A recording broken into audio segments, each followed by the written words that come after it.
Muy buenos días, mi nombre es Aider Alfredo Oñate Blanchard, estudiante de Radiología e Imágenes Diagnósticas. El día de hoy les voy a hacer un contexto del estudio radiográfico del cráneo. El cráneo hace parte del sistema óseo o sistema esquelético. Además, se encarga de proteger de golpes y al encéfalo. El cráneo está conformado por la articulación de 8 huesos. El cráneo está constituido por 8 huesos, 2 parietales, 2 temporales, un frontal, un occipital, un efenoide y un etmoide. Estos huesos están articulados entre sí por suturas craneanas, las cuales conforman en conjunto una estructura craneal de forma ovoidal, lo que determina un polo anterior, denominado frontal, más estrecho, y un polo posterior, denominado occipital, más ancho. La parte superior del cráneo, que se relaciona con el cuero cabelludo, se denomina calvaria. El segmento inferior se denomina base craneal y se encuentra articulado con los huesos de la cara en la parte anterior y con la columna vertebral en su porción posterior. Algunas articulaciones que intervienen en la unión de los huesos del cráneo son: sutura coronal, separa el hueso frontal del parietal. Sutura escamosa, separa la parte escamosa del hueso temporal con el parietal. Sutura lamboidea, parte posterior del cráneo y conecta los huesos parietales con el occipital.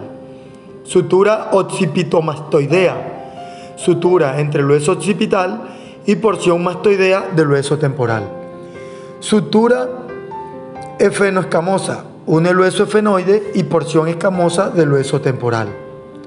Sutura occipital transversa, une los dos huesos parietales y el hueso occipital.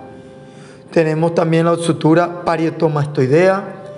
Tenemos la sutura sagital, que se encarga de unir los huesos parietales con la sutura sagital. En el estudio radiográfico de cráneo podemos realizar 3 proyecciones: proyección postero-anterior de cráneo, proyección lateral de cráneo y proyección axial o método de Toro. En la proyección postero-anterior de cráneo se debe hacer uso del chasis 24x30. El rayo central debe ser perpendicular al RI y sale a nivel de la glabela. Esta proyección sirve para diagnosticar tumores, cuerpos extraños, infecciones y crecimientos anormales o cambios en la estructura ósea. El paciente debe tener una posición de cúbito prono o bipedestación.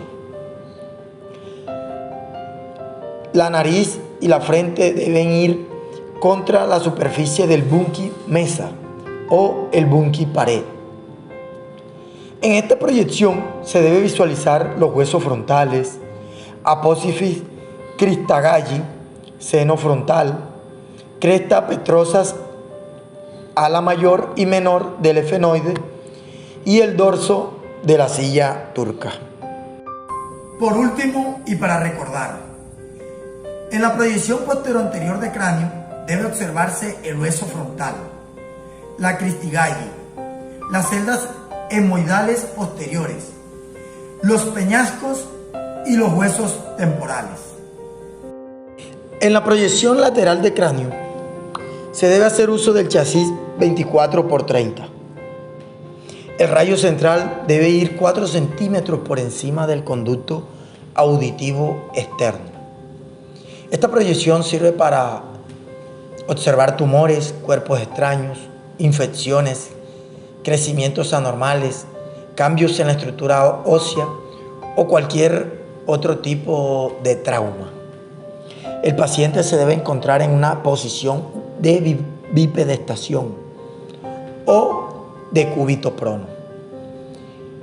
Además, el lado izquierdo o derecho de la cabeza debe ir pegado al bunqui mural de tal manera que el plano medio sagital quede paralelo al chasis. En esta proyección no se evidencia rotación con la sobreimposición de los techos orbitales. Se observan los CAE y las articulaciones temporomandibulares. No hay superposición de la zona cervical sobre el cráneo.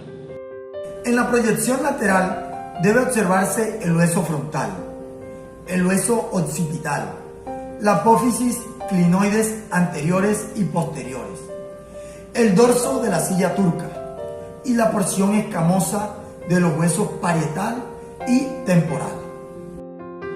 En la proyección axial o método de Towne de cráneo, se debe hacer uso del chasis 24×30. El rayo central debe ir en la sutura metópica, es decir, entre los huesos frontales. Esta proyección sirve para diagnosticar tumores, cuerpos extraños, infecciones, crecimientos anormales o cambios en la estructura ósea. El paciente debe ir en posición de cúbito supino, parte posterior pegada al bunqui mural. La línea orbitiomeatal debe ser paralela al rayo. Cuello y cabeza erguidos, brazos estirados hacia el suelo y paralelos al cuerpo. En esta proyección no se evidencia rotación con la misma distancia del borde lateral del cráneo al borde lateral del agujero magno, pero sí debe incluir todo el cráneo. En la proyección de Towne de cráneo debe observarse el hueso occipital, el dorso de la silla turca, la apófisis, clinoides posteriores, el borde posterior del agujero magno, los peñascos y los conductos auditivos externos, o llamados también los CAIs.